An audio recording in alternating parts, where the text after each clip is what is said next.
Happy hour! Woo! Hey! And welcome in, everybody, to another edition of Hit Points Not Required Happy Hour, where we enjoy some beverages, adult or otherwise, no judgment there. We talk a little bit of nonsense, we talk some more nonsense, and eventually we get around to talking some sort of TTRPG topic. Here's the point where I would normally be, hey, how are you guys doing? What's going on? But beep, beep, beep, beep, beep, beep, beep, beep, beep, beep, breaking news. We have a few Holy shit. announcements. That was a lot of beeps. Can we, I don't know. give Can we get give that in Rook there? a moment to settle down. Yeah. I was trying to calm myself just a little bit before the stream started here. You're in the wrong place today, buddy. We got breaking news. This just in, hit the desk right now. 10 Candles. We recorded an episode recently, and it is up there now on Patreon, where you can get all of our special content, at least the earliest look at that, and you can also get some great rewards, including Rook's Red Cup. That is still available as our Bitch Militia t-shirts. Please jump on over there and let me know which one you would prefer. Now, that out of the way, let me just tell you, hit points are not required to have a good time. But there are also a lot of supplies that will really make a world of difference at your game night. And our sponsor, Pangea Gaming, has a ton in stock. TTRPG, not TTRPG materials like source books, handbooks, monster manuals. If it's printed, they can probably get you reading. Could be D&D, Pathfinder, Call of Cthulhu. It doesn't matter. Whatever it is that you need to read, whatever source book you need to make your adventures come to life, Pangea Gaming can help you out. They also have tons of dice. They have painted and unpainted miniatures. Do you want to have a painting party at your table? It can be done because they also have painting supplies. Not only that, they will ship everything you order, domestically or internationally. So there's no excuse. Go ahead, head on over there, check out their deals, and get something exciting happening on your game night. And one more announcement. Just one more thing. Just one more thing. Just one more thing. Pardon me, ma'am. Just one more thing. Make sure May 14th is marked on your calendars where you can catch a band of misfits doing whatever the house asks without asking questions. Patreon members can head over there now and listen to our battle music and get pumped up. That's it. That's all of our announcements for this evening. So, while I take a minute and try and recoup from all of that, how you guys doing? All that excitement. Yeah. I try and bring a little energy to this thing. Not Rook over here. I bring an energy. A kind of energy. It's a small one. It's a vibe. No. It's brought. Week after week. It is brought again and again and again. Indeed, it's brought and rebrought. It's rehashed. Yeah, so what's going on? What's going on? It's been 2 weeks. What has happened? Has nothing happened to y'all in 2 8 weeks? inches of rain over the last couple of days here in Shitbucket, Kentucky. You know what that would normally mean? That the grass is going to be God. Yeah. It sure would if I had any grass left. Yeah. If it wasn't a bog in my backyard. We got hag territory going on out there right now. Love it.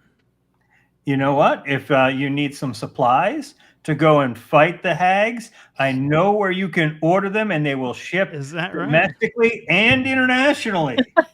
Just so happens that a large portion of the House of Ill Repute's game materials may or may not have been painted with paint supplied by Pangea Gaming, actually. Well, there you go. So when you, on May 14th, when you Mhm. watch, Mhm. you can also say, hey, those paint colors look really great. I'm going to hop on over to Pangea Gaming and purchase some paint. I wonder what that high energy individual painted, what colors those were that he painted with. Mhm. Maybe we'll put that in the show notes so you too can have your own version of UCR Mhm. Mm-hmm. and wherever else we may end up on this adventure.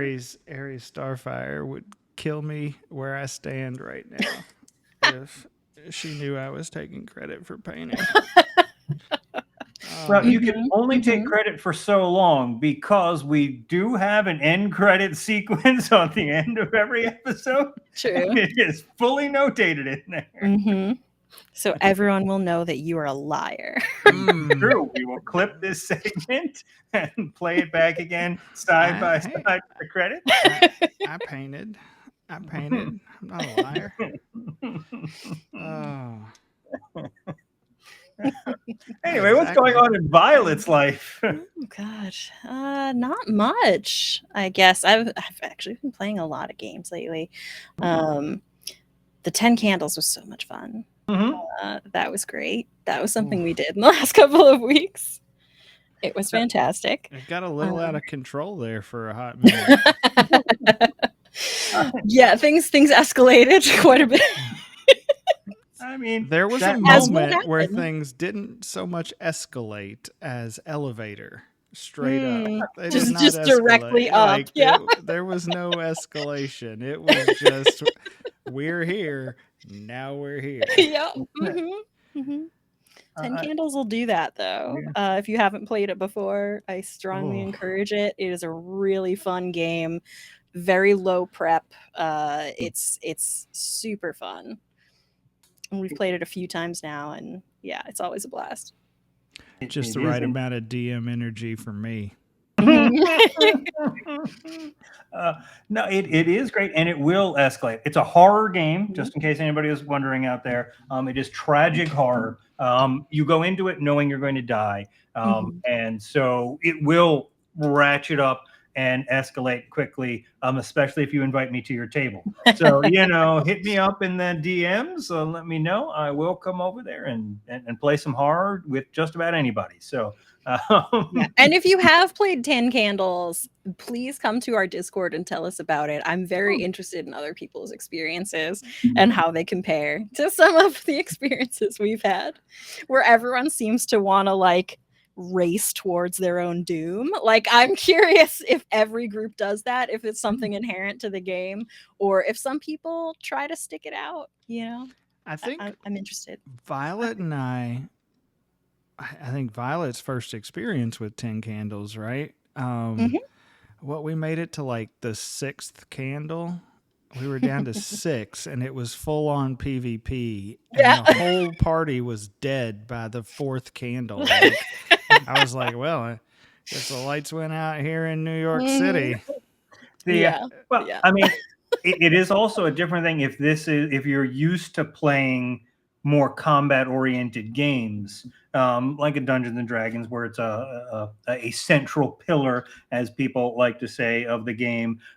Versus 10 Candles is not necessarily a combat game. It's more, survival. And what is driving you crazy? It's not quite a Cthulhu type thing, a Lovecraftian thing where you're going insane, but it has some of those elements because things are definitely wrong and you're being pushed literally to what has been created as a brink for you. And so as you move along that path, you as your character should be not thinking straight and doing things that are a little wild and out of control because circumstances put you in that position. So but that's not necessarily to or against the other people in your group that it should be a PvP I tell you what, sort of situation. It was, and it wasn't like a little bit. It was like, my truths are going to destroy you. My truths are going to destroy It was you. real bad. It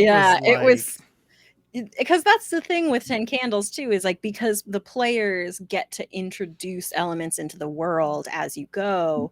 And I really feel like there's something about knowing that you can't survive the game, knowing that it's part of the game that you can't survive, that people just, in my limited experience at least, tend to go in this direction of like, if I'm not going to live, we're going to go down, you know, in a blaze of glory or something. Like they really want to go down hard, like they're like, and just kind of run straight into it. Like not everyone, but there's a tendency, I think.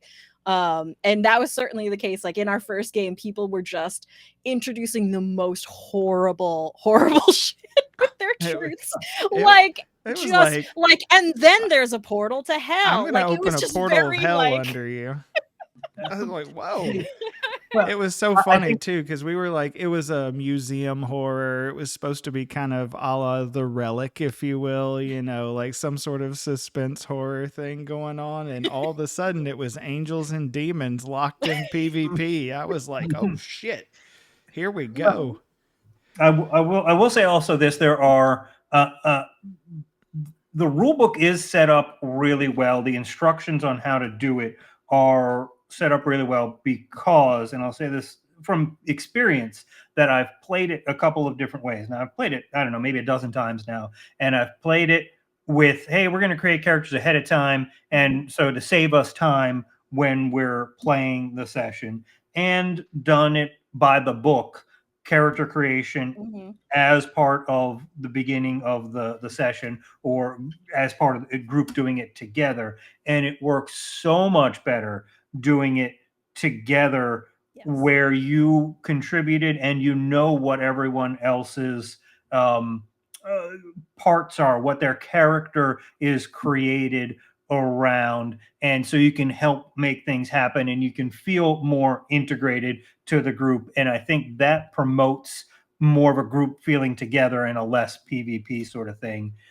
as does specifying out that truth-telling section at the beginning of the round as not, hey, you're telling truths, just say something that's true, and more, hey, you're setting up the next scene with this. That's the purpose of this. That's what you're doing here. And if that isn't included in the explanation of what you're doing, sure, yeah, my truth is whatever's good for me and bad for somebody else, as opposed to, hey, what do we set up in the next scene that we want to explore? Where is this story going from here? So I think playing it with those rules in mind, I think, makes a big difference.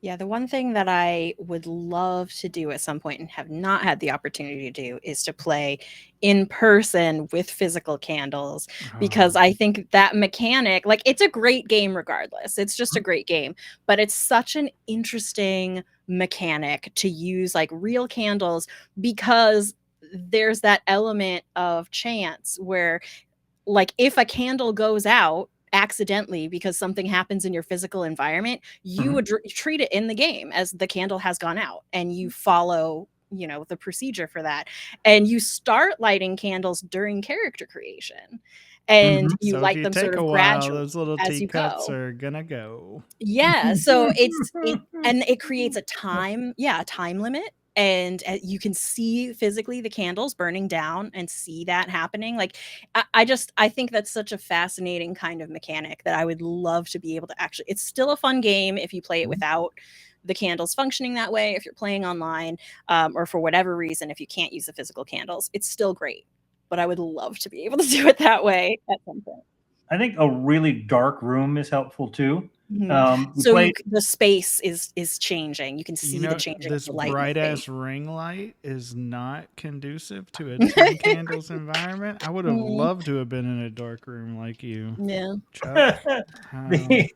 Hey, alas, it was not to be.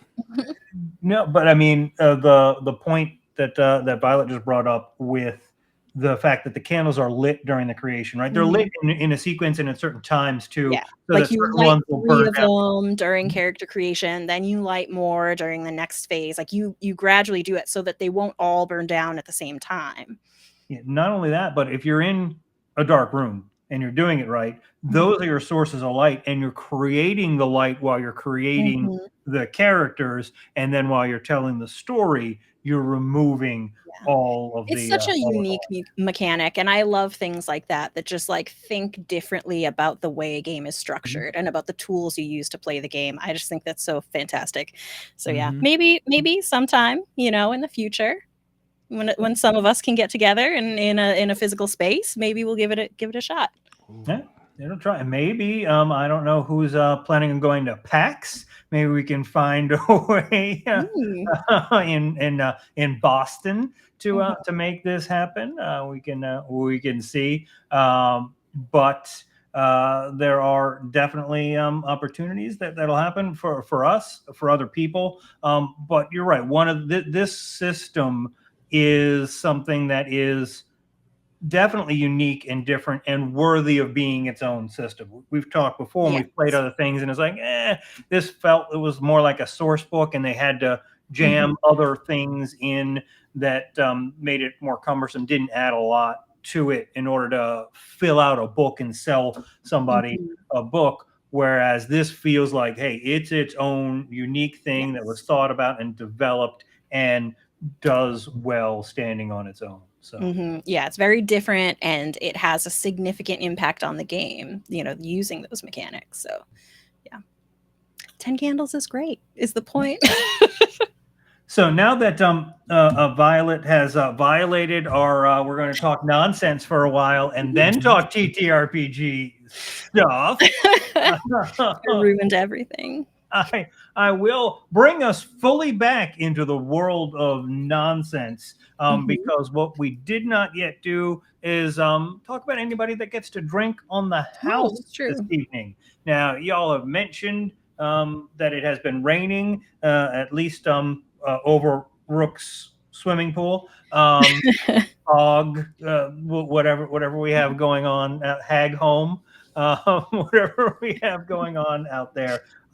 It has not been raining in my neck of the woods, and it has been a storm of pollen and other things inhabiting the air that it's just like the worst time. It gets worse and worse every year. This was the worst in 35 years numerically, number of air particulates and contents and stuff that you're breathing in, while the people that are working in your nose go, no, we're not prepared for this. We need to change the filters. Warning klaxons. Help us out here, eyes. And your eyes start dripping. Your nose. Your head. It all starts with the nose.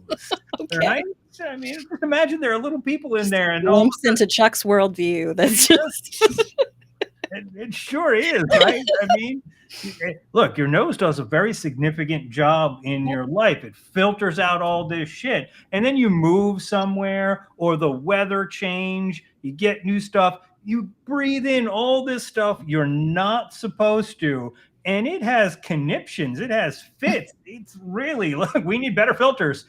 We need something going on here. And it sends out signals, and your eyes start tearing. Your head starts clogging up, and you get headaches, and you need to lie down.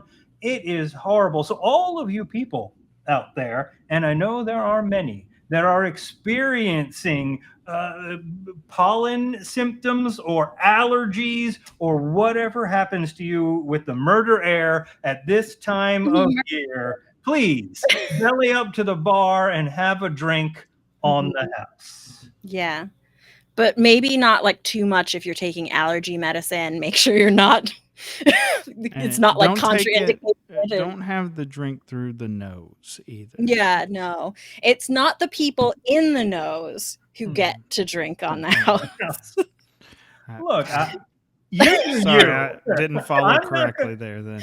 I am not going to judge however you want to take your drinks or your beverages or whom you want to share them with. If the people in the liver want to share with the people in the nose or whatever. People in the lungs. Yeah, they rejected that offering. They did not like it. Oh yeah, the lungs, they're assholes in the lungs. They don't want anything to do with anything that might be remotely fun. Yeah. Nope, we are pure business here in the lungs. Oh my. Oh my. All right. So But yes, yeah, spring allergies are the worst. it really is, and it gets worse and worse every year. I know a few people that have like serious allergies, and they're like, "Nope, I will not be going outside of my door. I am living in a hermetically sealed bubble for the next 4 months." Go to allergy specialists and all that, and they're like, "Yeah, well, we've got these meds, and yeah, I thought they would work, but it's been worse this year, and there's new stuff in the air, changing of the winds, different new stuff being carried down here from places that we never had in this region before. So, sorry, maybe next year." It's I blame it on global warming. I mean, that is probably accurate. Must be it. It Or doesn't mean the aliens. Could have been the aliens. aliens. Well, no, I think that's our defense against the aliens. Like, not necessarily in a War of the Worlds sort of way. They're going to land here and then get caught up. They're not even going to land here because they're going to like take a look and go like, nope. Oh, fuck that. No. Take us back with you. We'll fuck your world up too. Whoever your enemies are, just drop us off. Yeah. Hey, We'll we'll be hang out with them for sneezy. centuries, and that'll be it for them. Oh my, that really sounds like it's a great segue from there into some of the really evil things I'll accept that. that have been done or could be done. I'm sure you all have played in campaigns, and it's been, oh yeah, there's goblins over there, let's go kill them. And then somebody else in the party be like, wait, they haven't done anything, let's try talking to them first. And somebody else be like, no, but they're evil, look at their skin. And it has changed over the years because, hey, when I was a young, let's not go back that far. But when some other people in this were young and you had this game, it was very clearly defined. It wasn't as nuanced as a lot of the storytelling wants to be today. And it was, you would go to a convention. Okay, here's our quick one shot for the day. You're going to get out on the road and you're going to run into some goblins. Great, you're going to kill them, right? That's the whole point of this, because goblins are goblins. They're meant to be killed, right? It feels like the game is a little more nuanced. Maybe it's just a game that I play. How do y'all feel about things being defined, good and evil? Let's first just talk about it in terms of like creatures and monsters, Non-player characters. Yeah. Right. We'll get to that. Let's create a starting point here of things that we might encounter and feel about. Okay, yeah, these things are clearly evil, and it doesn't matter. We will. If I'm the DM, I just bring them in, and we're going to have an encounter. Or anything along those lines versus the more nuanced thoughts on monsters. Let's talk about clearly evil monsters, Chuck. We've never had that conversation before. I know we will have opinions. So it's interesting that you kind of started the topic off with goblins, and way back in the day when you etched writing in on stone tablets with chisels and things like that. Took a while to write goblins. The very first encounter that 2014 D&D wrote was goblins, right? With Lost Mines of Phandelver, the starter kit, and the very first encounter there is, goblins ambushing you on the road. Spoiler for anybody that hasn't played that 11-year-old Jim. I think we're past the spoiler moratorium on Mines of Phandelver. Not especially on the most generic kind of encounter one could possibly imagine. We're not quite past that spoiler moratorium on Severance yet, so you'll have to wait a little bit. I do want to talk about that. I can talk about that all day. But, yeah. But moving on. But so have things really changed? I don't know. Maybe not. I certainly think in a lot of the games that we play and the stories that we tell, things are very different than they were when I also was a kid, and things were much more black and white D&D. Second edition Forgotten Realms, very different than 5th edition Forgotten Realms. And even other games like Shadowrun and stuff, as I've looked over the newer editions of these different things, things are certainly developing differently now than they did then. I've only ever played 5th edition D&D. I have read a lot of materials from older editions, so I'm definitely familiar with some of the changes that there have been. But in general, just in my experience as a player, as a DM, I feel like distinctions of good and evil and that sort of thing for monsters in particular. Yeah, setting aside player characters, because that's also an interesting conversation, but a different one. I think I do think it's a useful tool for individual creatures to define sort of their intentions. I think it's very useful to be like, this is an evil creature. This creature wants to fuck you up. Like, this creature does, like, if you don't kill them, they'll probably kill you. Like, this is not a good situation. This is not your friend. But to say all goblins are evil or something like that, which, you know, previously would have been the case, has become less the case. Although I think all it's interesting mind because flayers are evil. Well, I think the issue there and why a lot of that has changed is particularly when you're dealing with monsters that are, you know, sentient, intelligent, like thinking creatures that like have a society and that sort of thing. It becomes unreasonable to say that like every one of them is always going to be evil and that no individual could ever stray from that. It becomes a sort of like, that's just not a good way to think about people. Like, in general, like, regardless of like, yes, maybe like the culture that they generally like and the environment they live in may like breed this certain kind of thinking and this certain kinds of behaviors, but the idea that no individual could that is an intelligent creature like could ever stray from that, I think is like just a damaging way to think about sentient creatures. And so I think that's part of why there's been a shift away from that. And I think it's still a helpful distinction, like I said, for individual monsters, like in a particular combat, to have a sense that like, okay, this is an evil monster, this is a neutral monster, you know, maybe it won't attack you unless you fuck with it. Like if you leave it alone, it'll leave you alone, or that sort of thing. But when you paint the whole group as like they are all evil, anyone you ever encounter will definitely be evil and you don't even have to think about it. It's just like a bad, I think, habit of mind. And for that, I think that's a lot of why they've tried to walk that back.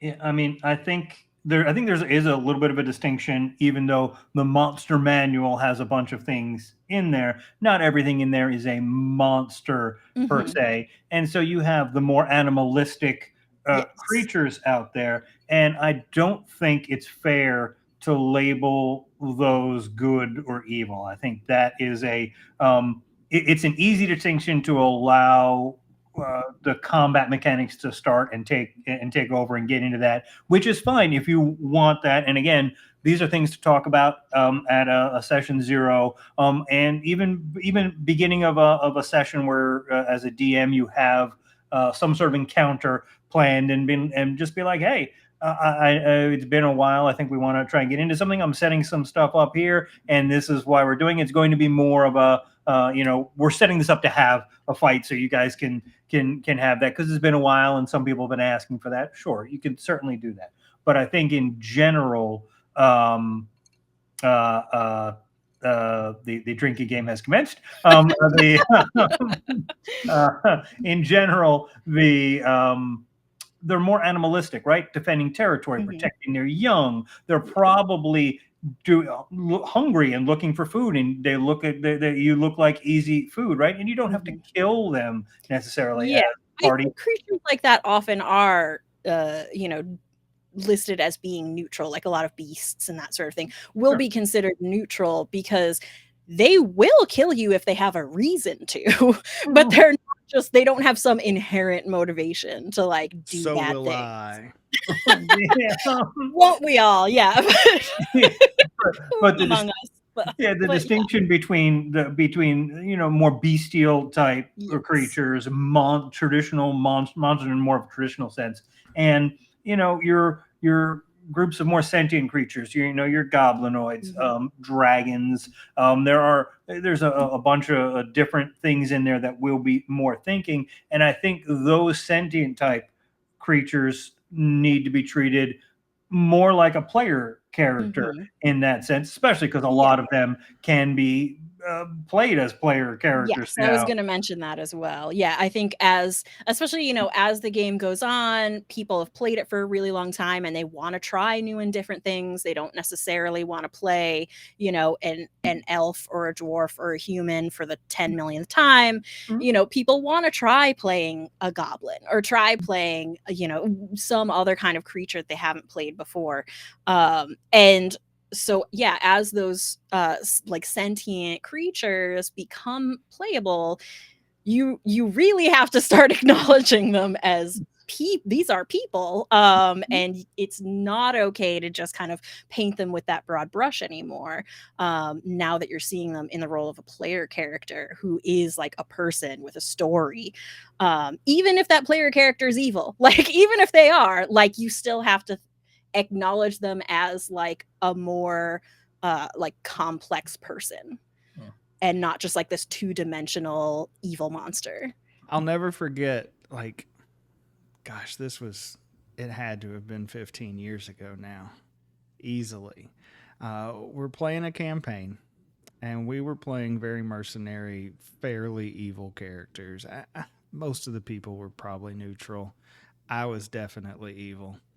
And we came across a bugbear village, or a series of caves that these bugbears were inhabiting. And we estimated their numbers roughly in the 100, 120 category. And we only had half the party with us. And we were trying to decide whether or not we wanted to attack these things. But I guess somehow or another, someone in the group happened to come upon the knowledge that bugbear's loot table was extremely high. Like, if your average monster gave a gold piece for loot, bugbears were like 4. We were like, there's 100 bugbears here. Let's go take their shit. And the very first thing that we encountered as we were kind of scouting these things out is a couple of bugbears leaving one cave, going to another, and they were taking the trash to their trash cave. And we absolutely murdered I'm just them. taking out the trash. Not So only Just like a bugbear suburb.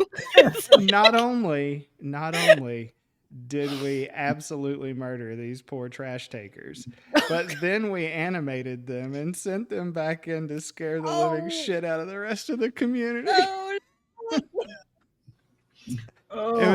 It was a different time. Let's call it that.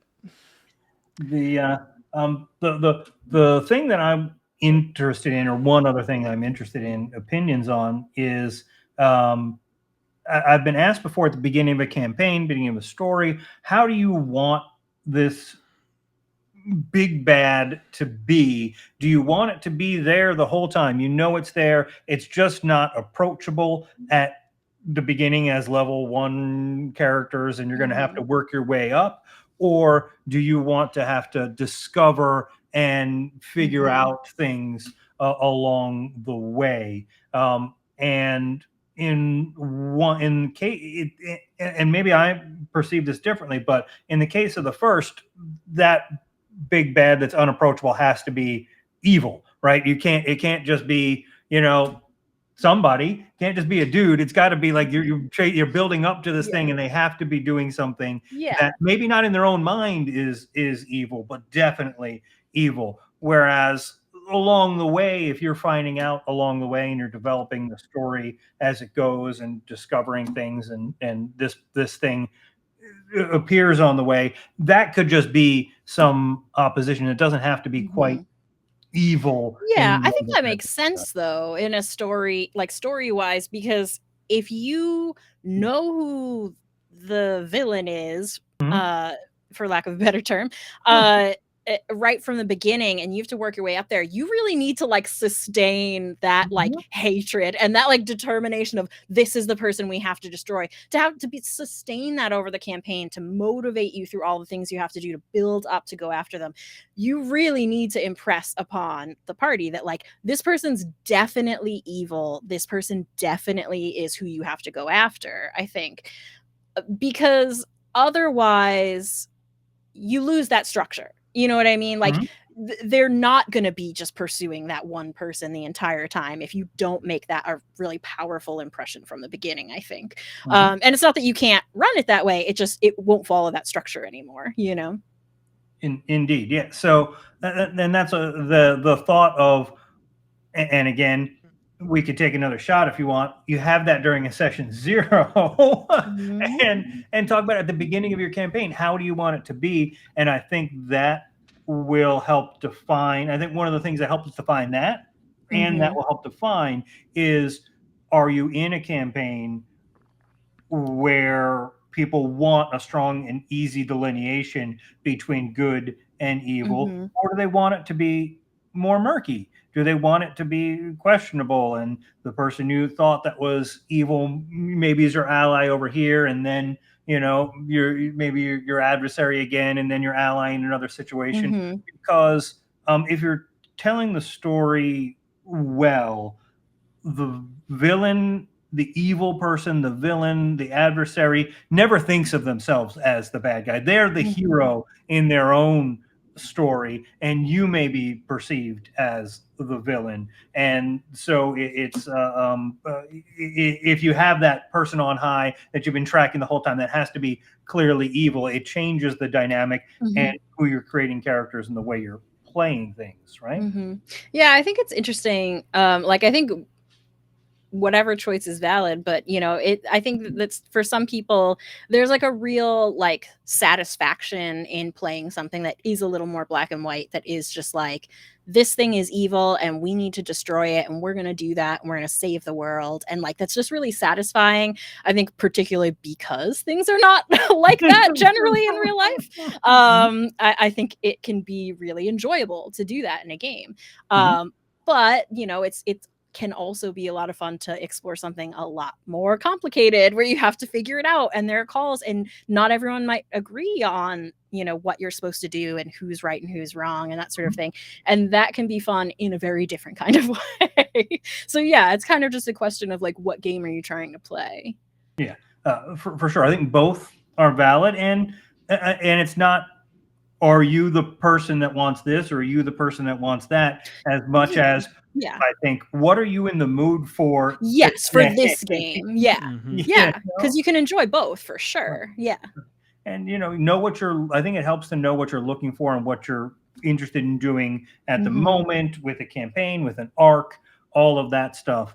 And I think that really brings us to the interesting call and the part of the topic that we said we'd push off a little bit, which is that little checkbox in your sheet that I never happen to check, but I know a lot of people do. What is your alignment? Are you good? Are you evil? And how does that affect the way you play your character and should interact with the character? For example, I personally don't think that being an evil character, you still shouldn't think of yourself as the evil person. You should still think of yourself as you're the hero of your story, but you may be evil as the way of the rest of your party ends up perceiving you. But I don't think it means stabbing them in the back and trying to have plots to kill them and doing that stuff. I think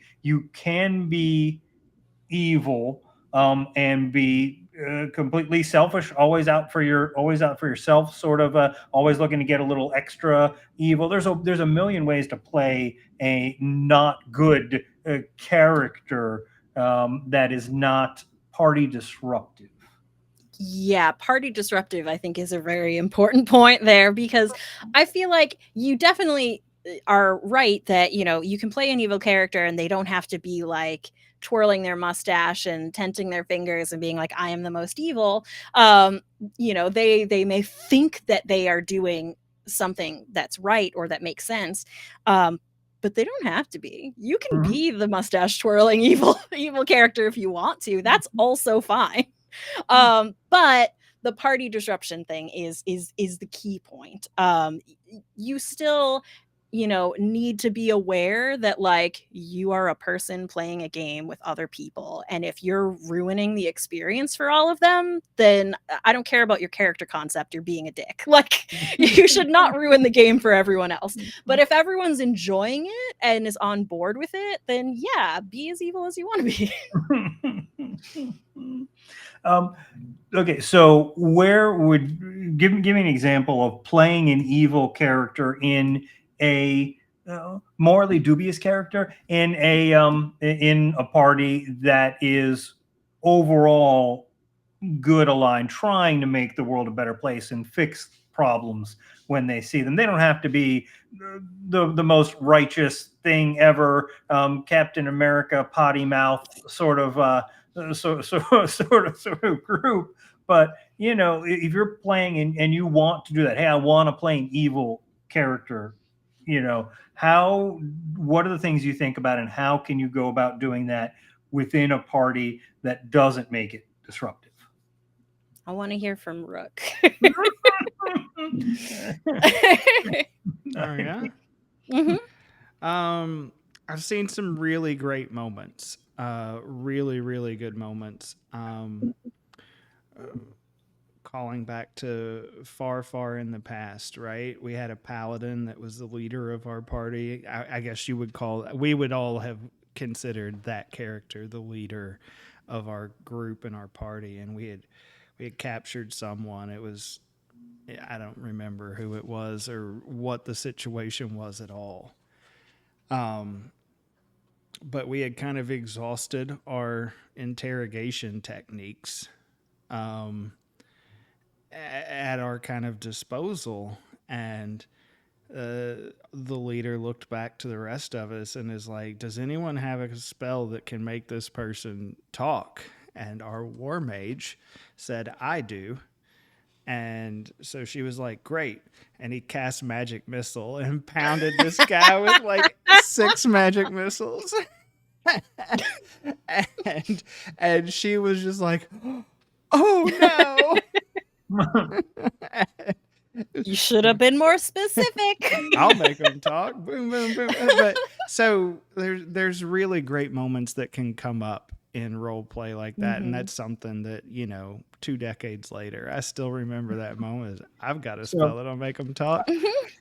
I find it interesting. What about that do you consider evil? So I wasn't gonna say that it was necessarily evil, but it was certainly a different intent than the person in the party expecting a result, whatever, a different intent.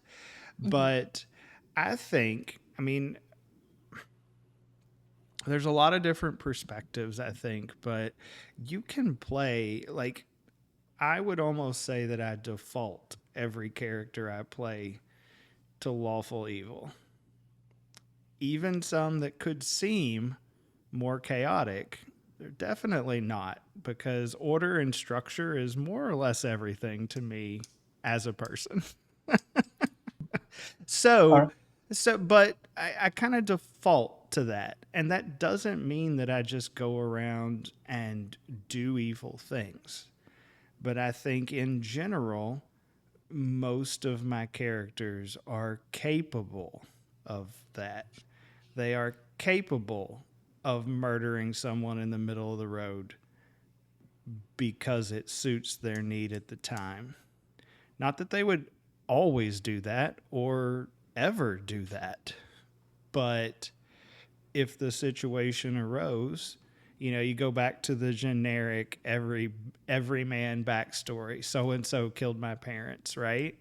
And we're all big damn heroes going out and doing big damn hero things. And maybe Paladin guy is the guy that killed my parents, and he's doing big world great things. I think my character would still be capable of walking up and pulling the trigger, point blank.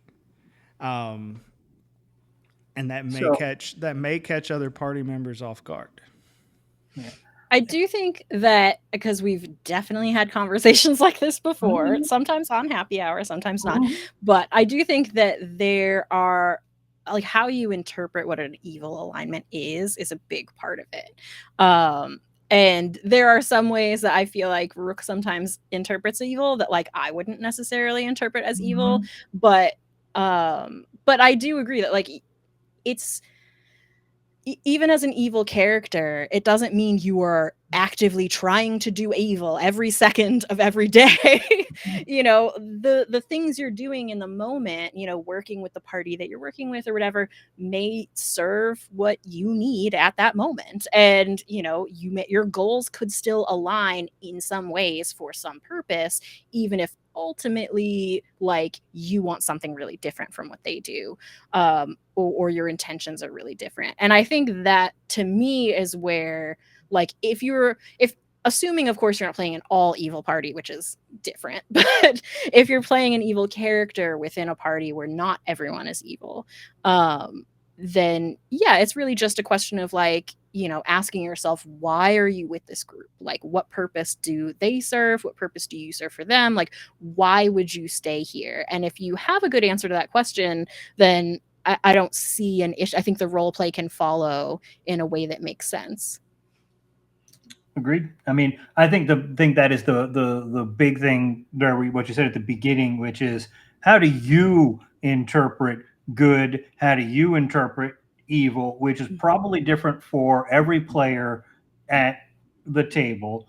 And in my case, like I say, I never check that box. I never think my character is a good character or an evil character. I think they are just who they are, and given circumstances, they will do things. I mean, you go the 10 candles route, right? Given extreme circumstances, they will do extreme things. In the first example that Rook brought up of, we're trying to get information out of this person, and we're not having success. Well, torture is not considered good, but it's definitely in the torture is definitely an acceptable lawful neutral tactic, right? Like, torture, I think, it doesn't violate lawful in a lot of cases, I think.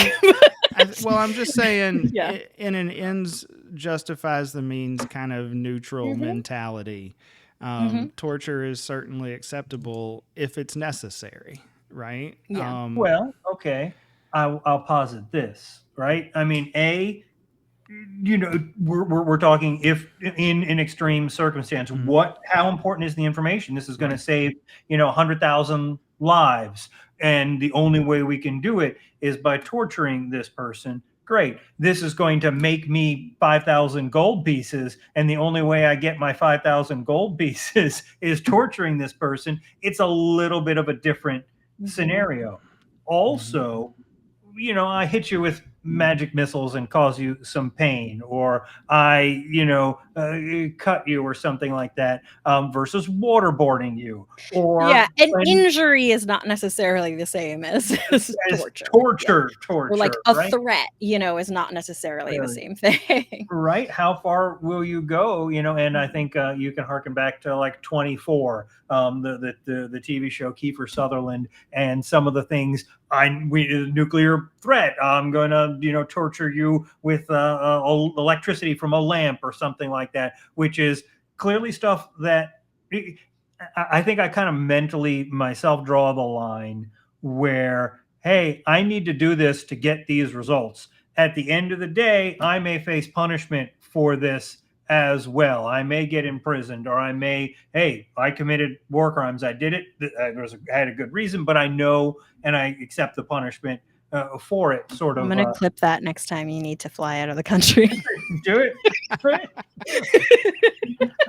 No more travel to England for Chuck. Yeah, it's going to be very, very soon. We will see how some other countries view that as opposed to England. But yeah, I think how and why you do things is as important, and that's why to me it's never cut and dry. There's never this is in a vacuum a good act or an evil act, or it violates this. Additionally, I mean, I think it's interesting that I probably would not put lawful evil on half of Rook's characters as their alignment, even though they would murder somebody. I mean, it depends, and somewhat it depends upon the setting. We're still talking medieval setting. There's a difference between, yeah, I need to kill this person. There's a reason why, and I'm going to do it for this reason. And I'm going to burn this town down after we have successfully raided this town. We took the town. Now we're going to burn it to the ground, and just because I like to see the flames, right? It's there's a difference. I don't know anybody that would do that. Jack? But there are differences in the reasons why, even if you can justify something in your own mind where you don't view yourself as evil, you may be viewed as evil to other people. But those lines, I think, are different for everybody, and that's why it's really difficult. And I had this discussion in character in a session a couple of weeks back. What's evil? You're saying this is, we got to do this. We got to. What is evil? That doesn't compute to me of what evil is in this scenario. And they're like, oh, what, are you blind? How can you not understand? That's evil. It's got a big E on its chest, you know? It's an interesting thing to talk about at your table, but also talk about in character and how your characters view things in certain areas. I think it's so interesting too how so much is interpretation and perspective. Like, I keep thinking about the first campaign I ever ran and the first story arc of that campaign, and the villain of that story arc had this really particular story about why he was doing the things that he was doing, that was tied into the history of the town he was in and that sort of thing. And the players just didn't delve too much into it, and so and they wound up, they fought him, they won, they were the big heroes and everything, and they just never found out what any of that story, which is fine. They don't have to do that just because I put it as part of the story doesn't mean it has to be part of their story. As the DM, that's totally fine, but it's just interesting that that was there. It sounds like that may not have been fine to the DM. That's all I'm saying. No, I'm saying I think I thought it was interesting that that 6 was years there later, in the story. fuck those guys. But just, it's sort of like how with certain video games, if they're sufficiently complex in the story, I think it's kind of interesting how two people can play the same game and have played completely different stories. In a way they did not play the same game. Right. It's sort of I had this story in my head, but the story that the players experienced was totally different. Even though they were running through these things that I set up. And so just the fact that so much of this can be subjective, and just what you see, what you don't see, how you interpret it, I think that's part of the most interesting thing, I think, when you get into alignment questions, which is why it's very difficult to pin down as a PC, my character is this alignment and they will continue to be this alignment forever. It's I feel like that's overly simplistic for any interesting character. Yeah, and I think interesting story as well, right? I mean, it's real easy. Oh yeah, they're just bent on conquest and they want to see everything destroyed and turned to ash. Well, why? That does it matter? Well, what does it matter? No, you just got to stop it. Well, That's another thing I was thinking of. Not that it's exactly TTRPG, but I was talking to Rook recently about this in regards to Baldur's Gate and how I often don't like to play evil characters in video games like that. But I really enjoy playing Dark Urge. The old in Dark Urge is ever satisfying. I love playing the Dark Urge. And I think part of it is because a lot of games will interpret evil as being very self-interested and that sort of thing, and just what's in it for me all the time. And the Dark Urge is very just like, I like to kill things because I just like to kill things. And like, it's such a different approach. And I just really enjoy it. It's like, it's a fun way to play it. What does your therapist say about that? Oh, no, we can get into that next Don't worry about it. or next time on Happy Hour, because it looks like our time this week is just about concluded along with that drink. So if I can help that along anyway, I will talk about session 0. And,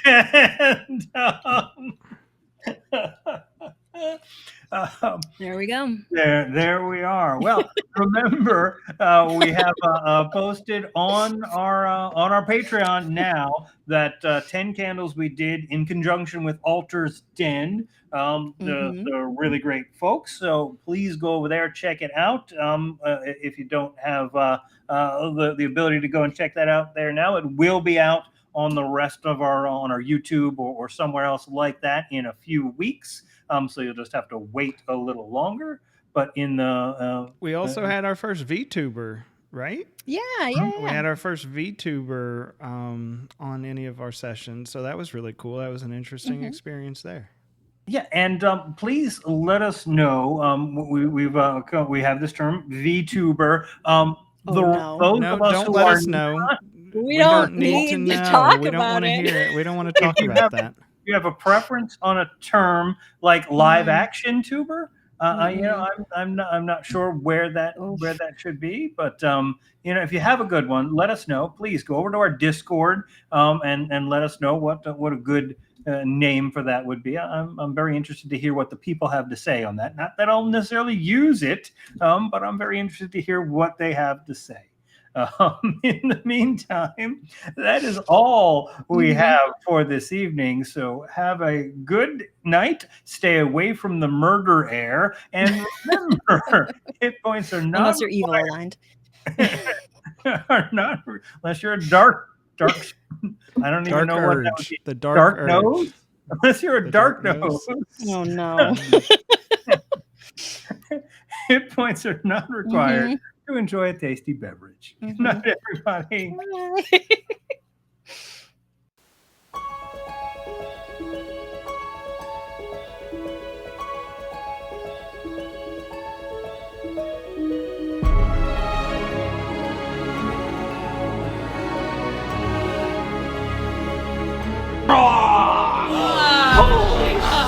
Enormous purple worm-like creature just